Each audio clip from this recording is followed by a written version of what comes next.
I'm Edward October, host of OctoberPod, and you're listening to a special multi-part series by A Nefarious Nightmare called Minding the Beehive. Before we begin, we felt it our responsibility to issue a stern warning. This series serves as a deep dive exploration into the attacks committed by a serial rapist. This will include detailed first-hand accounts from the victims of this assailant.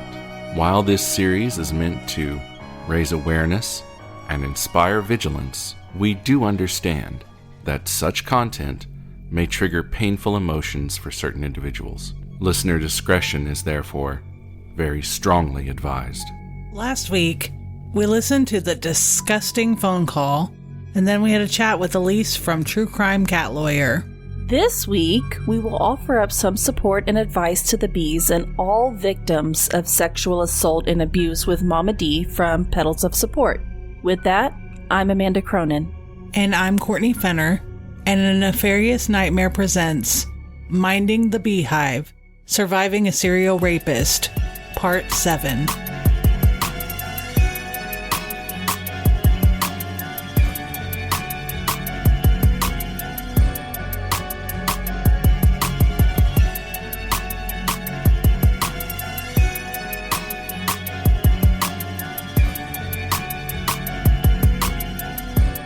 So as I said last week, I will not be present for this episode because Courtney interviewed Mama D from Petals of Support.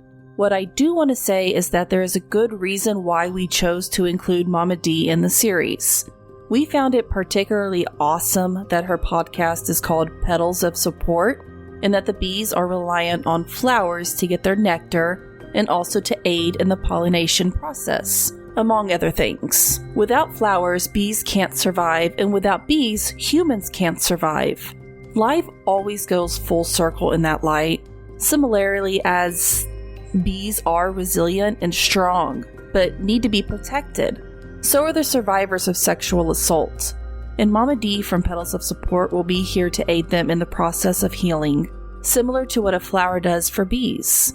Her support is not just for the ladies we have interviewed. Her support is for everyone who has been a victim of assault. Without further ado, here is the discussion with Mama D from Petals of Support. Well, Mama D, thank you so much for joining me today for this very special and very heartbreaking series. I just kind of want you to tell the audience a little bit about yourself. Let's go ahead and tell a simplified explanation of you and your podcast. Like, how did you get started? And all that. Thank you. Thank you so much for inviting me and allowing me to participate in this because it is a heartbreaking story. All the ones that you share are. This one, of course, I don't know, for some reason, I guess the amount of people, it hits a little harder, and then being a mom. But I actually have a podcast. It's called Petals of Support, and I am Mama D, and I give life advice from a mom. When I started, I had this idea that I wanted to reach people who maybe didn't have a support system. For whatever reason, they didn't have parents, they didn't hear. There's little bits of life advice that I'm constantly giving my two kids. But as it's grown, I've realized that I'm kind of getting a different audience, which I guess that's what you do. And so I'm just kind of sharing not just the basic life advice like laundry or how to write thank you notes, which is what I started with. Now I'm going with kind of wider friends and forgiveness. And so I record twice a week, and it's kind of a choose your adventure podcast where some of it might not appeal to you, or you just can't figure out how to put it in your life right now. Maybe file it away, or if it doesn't, then maybe there'll be an episode in the future that does. So I love that. I love that description, a choose your adventure type of podcast. Yes. Can you tell everybody where to find you, or, like where to follow you on social media? I am on Twitter at Petals of Support. It's really easy. You can email me. It's petals.s@aol.com. And I think I'm available on every platform. There's some that I didn't even know I was on that I have found myself on. So if you listen to podcasts and you do a little search, hopefully you'll be able to find me. Cool. Well, I have to say, you've earned a whole lot of respect from the podcasting community in general, but I kind of lovingly call you the the supportive mom of true crime. I appreciate that one. That's what's funny is that you find and you make friends with. I didn't expect that when I started the podcast. It was just kind of like, it's just me. And I, just a mom. So I like to put that out there. I no longer have a license. I don't do any of that anymore. So it's just the mom. And I needed a way to get the mom out of me because my oldest went to college and my youngest is like, you can't follow me all the time, even though I would love to. You have to leave me alone. So I thought, I'll just do this. It'll just get some mom out of me. And then I started making friends. And I was amazed at how supportive. I mean, you say I'm supportive.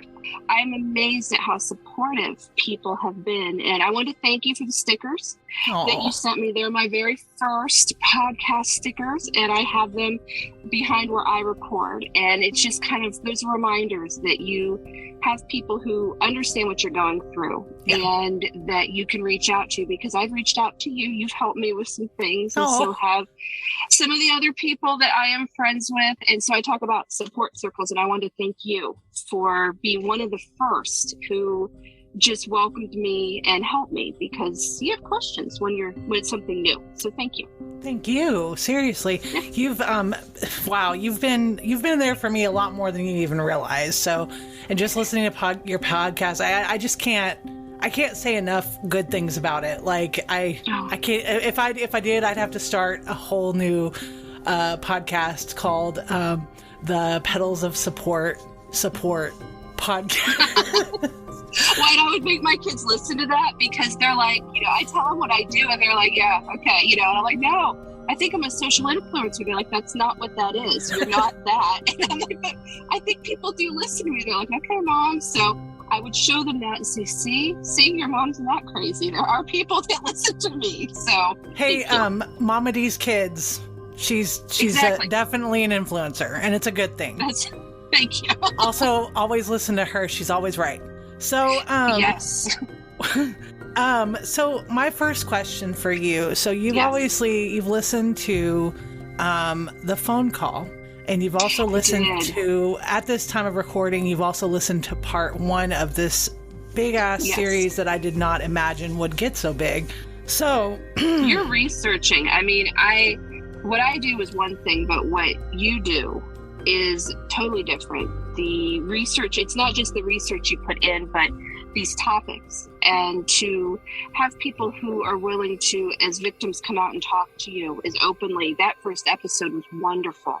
And if you haven't listened to it, please go do, because it was so well done. But to hear someone's story in their own words, you gave them a voice, and that's what is needed. So it was great. I was impressed. I absolutely appreciate that. And that's very much so what Amanda and I want to do, is we want to be able to give a platform for the victims, so that way they can tell their side of things. And, we also, I can't stand a pedophile. I can't stand a sexual assailant. And the minute I get the moment, I just want to expose them. I want them in prison. I want them gone, Yes. Especially now as I'm a mom, it's like, I would love to just think, I dare you to even try, but we don't know what we would do in that situation as a parent.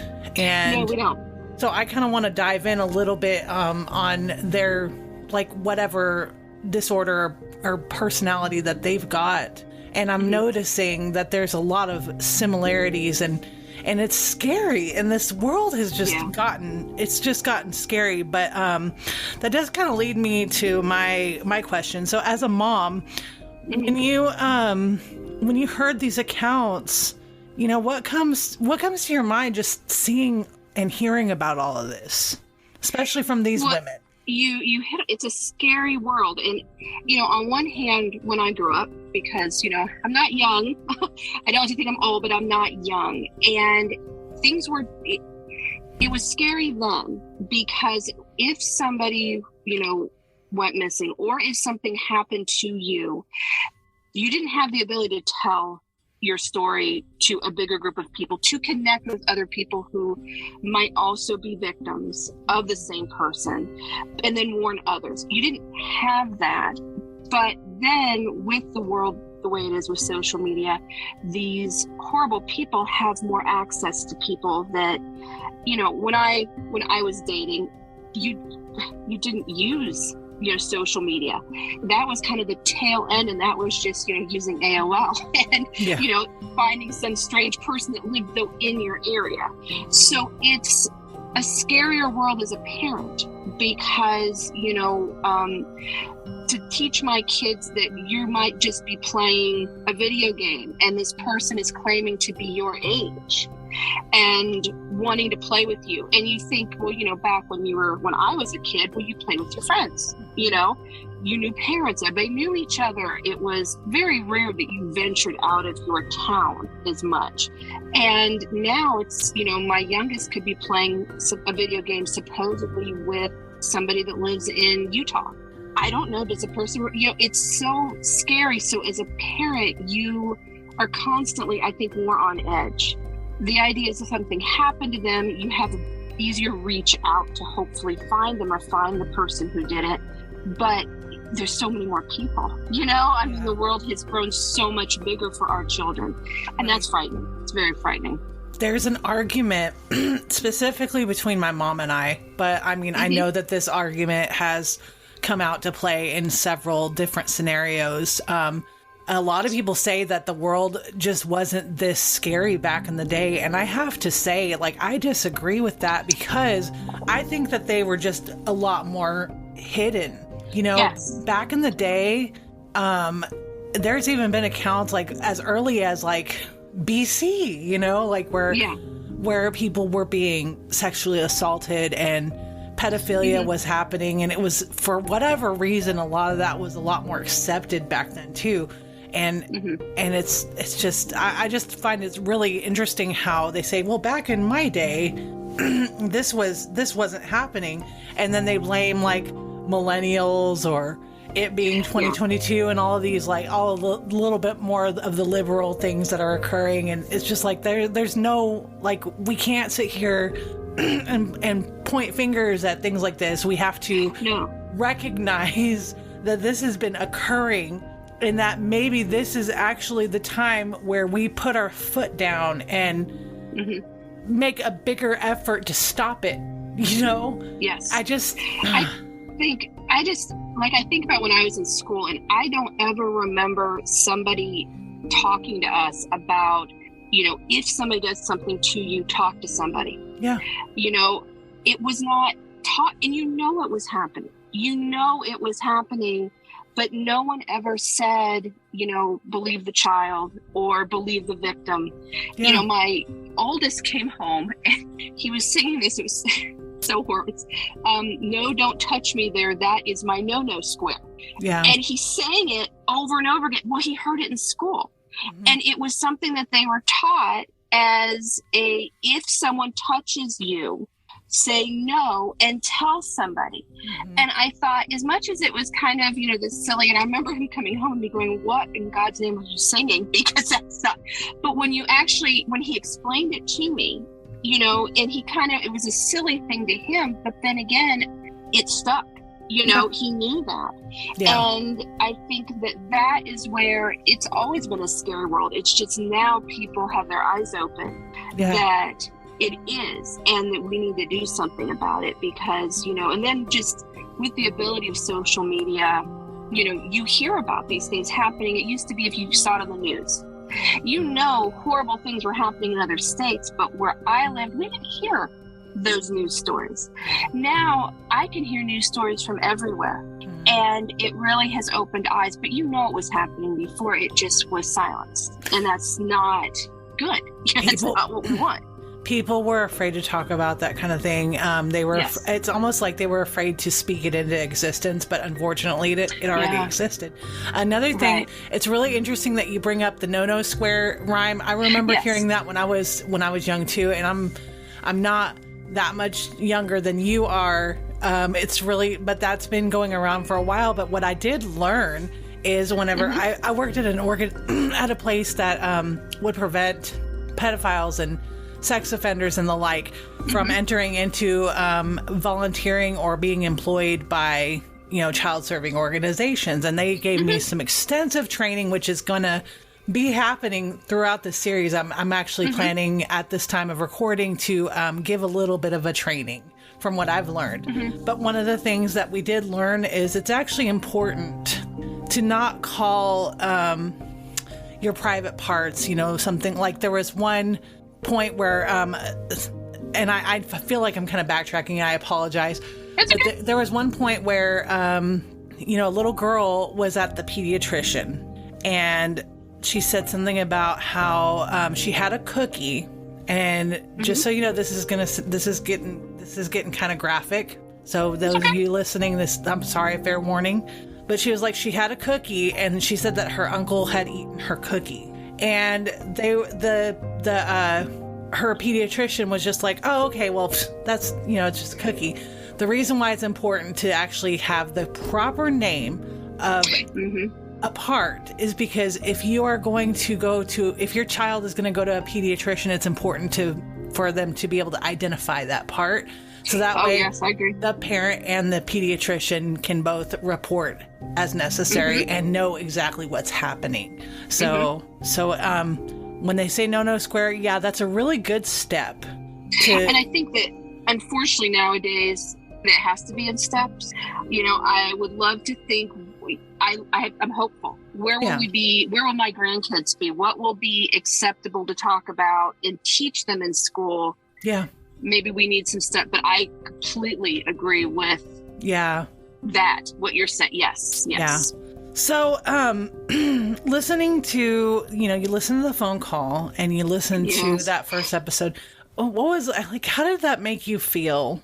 I just kind of want to know how you personally felt. It's that scary, but it's that idea. I think that sometimes when we hear stories, I think you touched on a little bit ago, we don't know how we react. And it's very easy for us to almost put ourselves up on a pedestal, that I would not fall for that, or I would not let that happen to me. If that happened to my kids, I would do this or that. We don't know how we react. And I'll be honest, when you start listening to that phone call, he has a smooth way of talking. It is so, he's good at the manipulation. He's good. And I'm not going to act like, I'm married, been married forever, but even nowadays, if I was dating, we can't assume that we would not fall for that. We have to always have that ability to listen to that little inner gut that tells us when somebody, even if we like what we're hearing, because at the beginning, someone is going to say all the right things. And, we have to, and then we also have to remember that how a person acts when they're angry and how they act when they're nice, they're still the same person. So you can, what you say when you're mad, I understand a lot of people say that I didn't mean it, or it was just the anger talking, but you still hurt feelings, and you don't have, I talked about it in a previous episode, we don't have an assistant running behind us saying what she really said was, or what she really meant was. Amen. You have to take ownership for the feelings that you created in the other person. And you hope that the other person, if given the opportunity, you can maybe restate what you were saying, but you still hurt somebody. And to, act like, well, that's a separate person. I mean, the way he was talking was like, he just, I guess the term is gaslight. I'm learning. I'm working on these terms, but he was so good at it. He was just kind of like, well, that either didn't happen, or you're remembering it different, or that's not what I meant. And you have to, if it happens to you, remember how you felt. And that's what's important. He's going to be that way. That's still the same person. How he treated you, angry, happy, sad, any of it, it's still the same person. And I like to think that I wouldn't, I guess the word is fall for it, but that's not really what it is, because it is such good manipulation. You're not falling for anything. You're believing in someone who's not who they say they are. And I absolutely appreciate your answer to this because I did not expect this answer, but it's a very it's an excellent answer, and let me tell you why. Okay, the reason why that's such a good answer is because in I believe it was part 2, we tell everybody to, we invite them to learn right along with us. It's not like we're teaching something. It's like we're all together learning about what narcissism is. And on top of that phone call, it is the best example of what a narcissist would do. I outlined this, and I'll go ahead and read it to you as well, but I outlined this for another interview that we're going to be doing today. He likes to pin a lot of blame on sex workers. He likes to say that a real survivor doesn't go into sex work. And I'm here to tell you that is not true. No. That is not true. Another thing is he was a very bad debater, right? He will triangulate all of this to him being victimized and that's what a narcissist is really skilled at doing. It's like the minute you stand up to a narcissist, they're like, no, well, look at what you did to me. Yeah. So that's one thing. Yeah. He also mentions that he can go out and get laid anytime. That's him. That's kind of like a vague admission of what he does. He can go out and get laid anytime. Yeah. It's okay honestly, it's okay for anybody to say that. But if you're being accused of sexual assault and you are not actually sexually assaulting people, then you wouldn't say something like that. He likes to degrade the character of the victim or survivor. He was trying to make the Jane Doe in this situation sound bad. He was smearing her character. So yes, narcissists are very skilled at creating smear campaigns.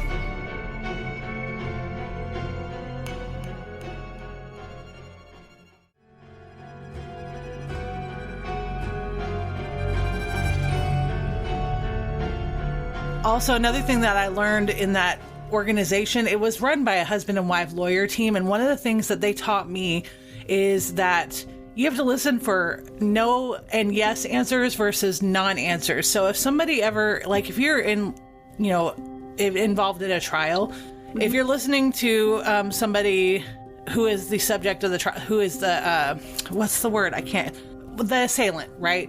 And they are being asked a question. If they give you a non-answer, then chances are they're lying to you. So a pedophile, for example, they're like, did you do this to little Janie?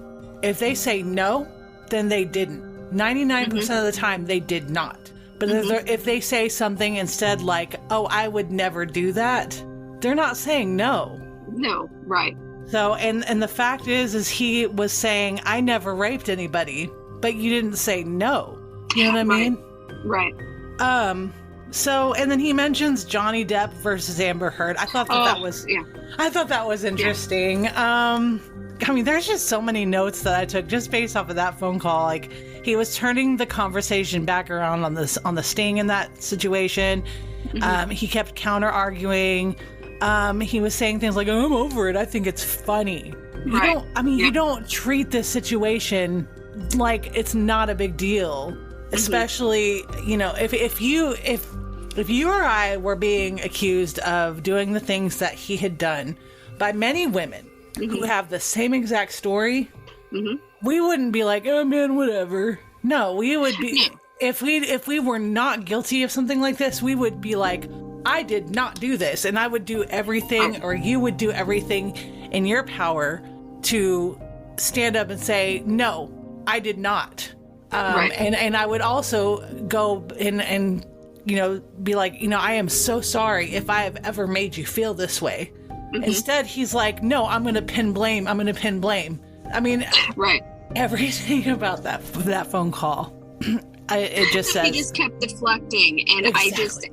It was almost that, need to, the whole thing about the sex worker, he could not get it through his head that was her source of income. Right. She did this OnlyFans she's got a child. This is her source of income. Of course, it'd be no different than saying that, if that happened to you, you wouldn't return to your job. Well, sometimes you have to. I mean, that is a single mom has to return to work.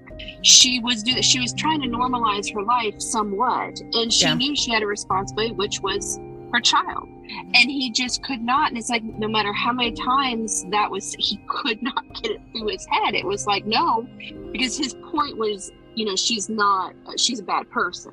We have to focus on that. We have to focus on what she was doing. And it's like, no, that's not what the point was. But yeah. Did that phone call give you just as much of the creeps as it did me? It was creepy, but it was angry. It was like just listening to him go on and on. And I could not have been on the phone. I mean, she just was silent and just let him, she let him say what he needed to say and paint his own picture. That's what, she did. But I was under the impression this whole time, whenever I listened to that phone call, when I'd first learned of this, sting, that this sting actually ended up, it turns out that she was one of his victims also. Oh, wow. Yeah, she's in part. Strength she has. Yeah. Oh, my goodness. Yeah. It's insane. And I'm just like, wow. Like, when I heard her story, which everybody's going to hear her story, if they have, of course they've already heard it by the time they hear this by episode. This time, But yes. I'm just like, holy shit, dude. And it's insane. And as you will hear, all of their stories, it's several different women across the United States with a very similar story. The fact that he's sitting there turning this around on them, saying, no, they're lying. I'm sorry, but if you hear the same story and the same kind of situation from several different women who did not know each other prior, it's not a lie. You know what I mean? Right. Is there any advice or support that you can offer these women and girls? And the reason why I say women and girls is because we have to remember it wasn't just of age women, it was minors that he also did this to. And I stress that I am a mom. That part of my life when I would have worked, done things is done. I'm not doing that anymore. So my advice always is that sometimes we can work through things on our own. Sometimes we can use our support system around us, our friends, our family, our parents. But sometimes some things are truly bigger, and you need that third person. You need someone who, as much as your therapist or psychologist or psychiatrist cares about you and they want you to heal, they are still a third party in it. They have to detach themselves at the end of the day. They have to, or they can't function themselves. So they know how to do that. When you talk to a friend, a family, your parents, they are trying and they're going to listen and they're going to give you good advice. I know they will, but they're still attached to you with love. So even if the advice they're giving is good, it might not really be the best because you have so many feelings involved: anger, love, caring, all of it. So, I am such a fan of, the outside, the third party, the therapist, whatever. And while, there are so many now options, you can do it if you would prefer. There is the online therapy. There's some great ones out there. There are groups, if that's something that you feel comfortable doing. But reach out, because again, sometimes we think that we have to do things on our own. We have to sort through our feelings on our own. And for some things we can. But there are some things that are just truly bigger than us, and you're strong. I know you're strong, or you wouldn't have made it through everything. And, even the strongest of us need that outside person, that somebody, I talk about, like get a pet, talk to the pet, because sometimes if we speak it, we get it out of our heads. Yeah. So then it's not festering up in there. And I know we speak it and it kind of makes it real, which can be hard. Yep. But that's the only way to sort through it. But, your pet, your your plant. Succulents are wonderful. I love your succulents. Friends, your family. Yeah. They're the best things ever. Yeah, they are. I have many. I've named them all. And I talk to them all the time. I've done that. I had Betty. I'll go into it some other time. I'll tell you about it on Twitter. But I had a full family of succulents. I love them all. And, they're great, because they require a little less than a pet. Yeah. But you goldfish, whatever. But you do need that third party. Yeah. And I think sometimes that, some people see it as weakness. I should be able to handle this myself, or I should be able to, go out with my friends. And then we also sometimes start doing their coping skills. Yeah. But sometimes they're not the best coping skills because they really mask it when we really have to work through it. And I'm sorry that on top of everything else you've gone through, you still have to now work through it, but yeah, you do. I have to mention though that and this goes kind of into the next question. I think it's really wild how your podcast is called Petals of Support, like a flower. And this is minding the beehive. Bees often go to a flower for a source of whatever it is that they need, like they have to pollinate, they have to get their nectar, they have to. So it's like, I basically, it's more of a statement than a question, I guess. I'm sure you feel like that's really wild how that all worked out. Yes. But I would strongly encourage any of these women and any survivor to go and listen to your podcast, because personally, with me being somebody that has been in a few victim situations, and I won't go into that because it's not a nefarious Courtney, it's a nefarious nightmare. But with me being somebody that's been in some victim situations, I like to listen to your podcast because it's like the warm hug that I need, that will make me feel validated. And I feel like that these women and these young ladies could really, get that from your podcast as well. So I would strongly encourage everybody to go listen to your podcast. Okay, so I guess my next question for you, Mama D, is as a mom and as a friend, if you had a gut feeling about, say you notice that they're dating somebody and you get this really weird feeling, why would that be important to express that? I think, everything's about communication. You have to use your voice. You have to tell somebody what you're thinking, what you're feeling. And you can't just assume, because we don't want to assume anything, that the other person knows how we think and feel. So if you were dating somebody new and you introduced him to me and I got a creepy feeling, whatever it is, as much as I, of course, don't want to hurt your feelings, it's all about how I present it to you. There is, so important to present things in a way that I worry about your feelings because I care about you. But I need to tell you because maybe in the back of your head, you already know what I'm going to tell you. Yeah. You just need it. You need someone else to see it.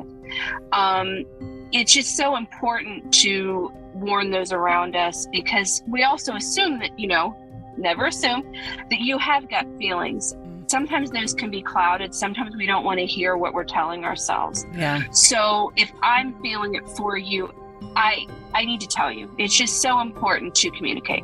Absolutely, I agree. And if any of you are out there listening, and if you're ever in a weird relationship where if somebody ever gives you some kind of like warning or red flag, if they're like, "Hey, I noticed that this happened," don't automatically end a friendship over that because they've just got your best interest at heart. Yes, we always hear don't shoot the messenger, and it's the truth. Exactly. Yeah. I mean, someone's just telling you because they care and they want you to know. And again, we can all present it the correct way. I mean, we all have feelings, and you have to remember that. Yeah. But you don't ever want to regrets suck, and I don't want anyone to try to have the least amount of regrets in our lives as we can. Right. And those would be a regret that would be a big one that I would not want you or any of your listeners to have because they were too afraid to say something. And I mean, the worst that can happen is if you trust that feeling and you see a little bit for yourself, the worst that can happen, the absolute worst that can happen is you saved yourself from getting in a situation that you did not intend to get on. And and also the worst that can happen is you find better. You know what I mean? Yes, So as a woman, especially now in, 2022, you shared that perspective. So I appreciate that. Yeah. And, while the series describes the offender as a male, we all have to know that regardless of gender, this can happen to anybody, Yes. What would your advice be to anyone, regardless of gender? And also with the fact that you have boys of your own in mind. Yes. What is your advice as to how to treat their significant other, both in the chase and in relationships? Well, we go back to communication, because communication is just everything. Yeah. You need to remember that as you grow, you change. Your needs, your wants, your plans change. And so, same with the other person. You need to, though, be open with what you're looking for. If you are looking for a future with someone, you need to tell them. If they are looking for that, they need to tell you. You need to always be open with those feelings. And then you also have to remind yourself that if you want something and the other person doesn't, don't ever think that you can change their mind. Yeah. If they change their mind, so, quick example, they say that they never want to get married. Right. Don't think that you can, over time, whittle them down to when they're going to want to get married. Okay. Maybe 5 years, 1 year, 10 years down the road, they will want to get married, but that was their choice, not because you convinced them. And that's what it needs to be. So with my boys, I always say you need to communicate. You need to be open with what you're looking for, and also respect. You have to respect somebody else's wants and needs. There's two people. It's not all about you. And if that person doesn't want the same things you do, that is okay. That's them. Yeah. And it's okay that you have the ones you want. Maybe that's just not a good fit, and that's okay. I think it's also important to add, and it also does kind of tie in with what you're saying. Boundaries are very important, not just to respect other people's boundaries, but to set some of your own. If you set some boundaries from the beginning, that lays that foundation to let the other person know, hey, I will not be fucked with in this way. You know what I mean? And you, unfortunately, with those boundaries, though, sometimes people will cross those boundaries anyway. Yes. So, but with that being said, it's still important to make sure that boundaries are always at the forefront. Right, and communicate them. You can't expect somebody to know what your boundaries are. Yeah. And you can't be expected to know theirs. There needs to be communication. And then if someone crosses them, and you have feelings that get hurt, you get injured, whatever it is, you need to take care of you. Right. And I know that if you care about the other person, you might not want to hurt their feelings by leaving, or maybe, you care about everyone, their friends, their family, whatever it is, and you don't. But honestly, number one is you, because only you know how you feel. Yep. So if someone crosses your boundaries, explain to them that they crossed them, but then you get to decide what you do after that. Don't let someone else tell you what to do. There will be times where if you do find yourself in, and this is to all of our listeners out there, there will be times where if you find yourself in a abusive relationship or situation, that it is just too dangerous to leave at that point. Yes.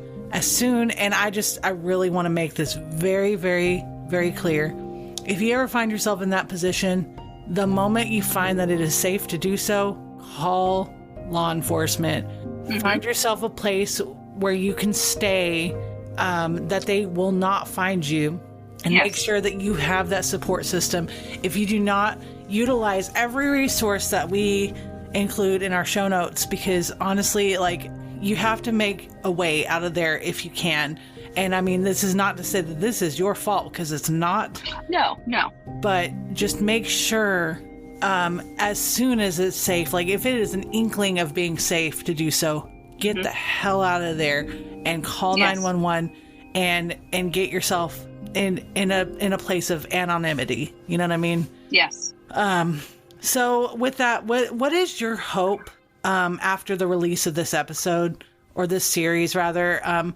What do you hope that the release of this series will do in regard to law enforcement and also with awareness?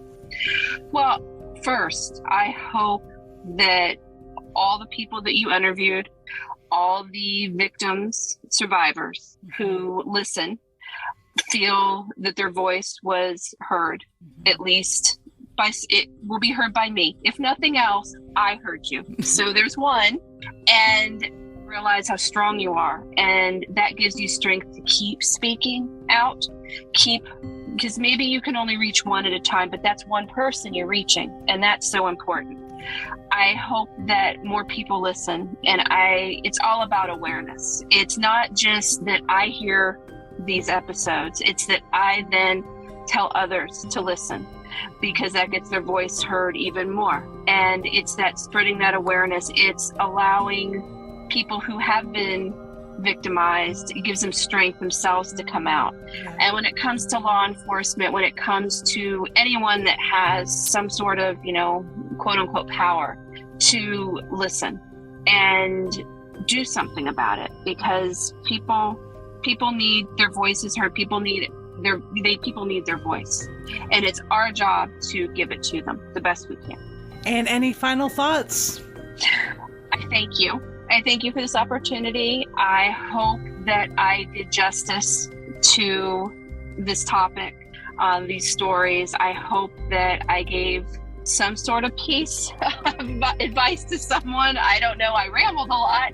No. But I thank you for giving me this opportunity. I appreciate it so very much. And I look forward to hearing the other episodes. I always hate saying I look forward. It's like every time I'm like, oh, I look forward to your next, episode.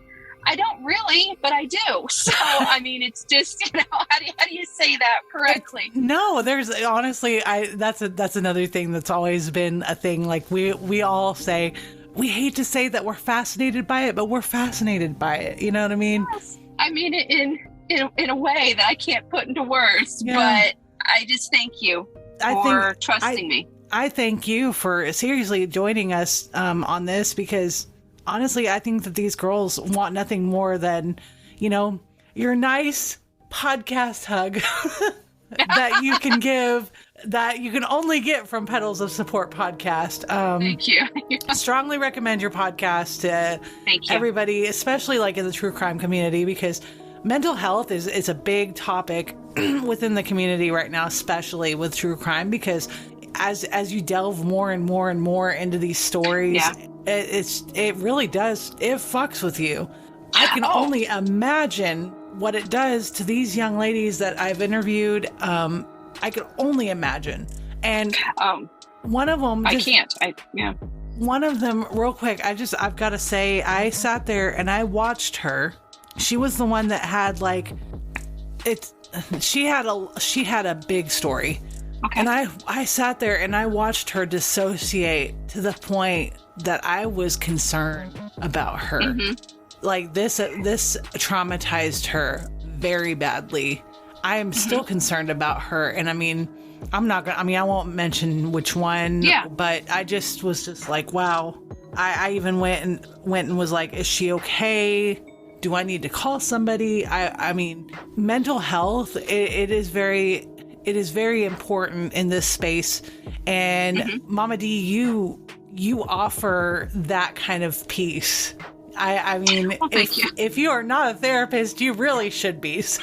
But what's funny is my kids would totally disagree with you on all that you're saying, and I'm like, well, maybe one moved out, and he's back for the summer, but he's not with me constantly, and maybe things just have a reason for happening the way they do.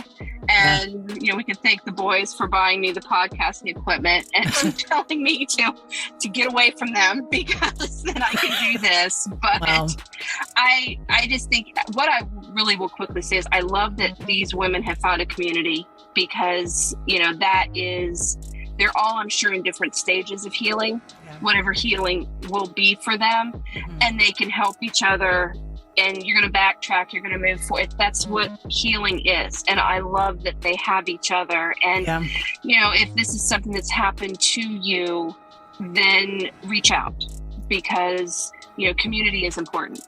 That support is so important. Mama D, thank you so much. Thank you.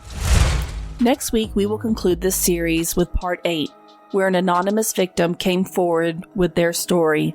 Although the series will conclude, the support, love, and fight for justice will not. Courtney and I will not stop pursuing some kind of justice until justice is served. This completes part 7 of this multi-part series. We thank everyone for their participation in this, whether they are interviewed or reenacting or even just listening. Please be vigilant.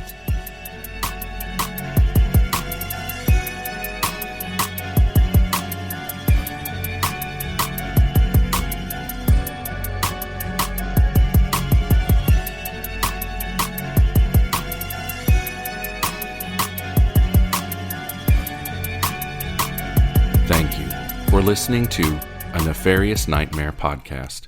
Music used in this podcast was originally composed by Ghost Stories Incorporated and remixed by Ryan RCX Murphy. Please leave us a 5-star rating and review on Apple Podcasts or on any podcast platform that accepts ratings and reviews. Thank you very much for listening, and as always, don't be a dick and wear deodorant.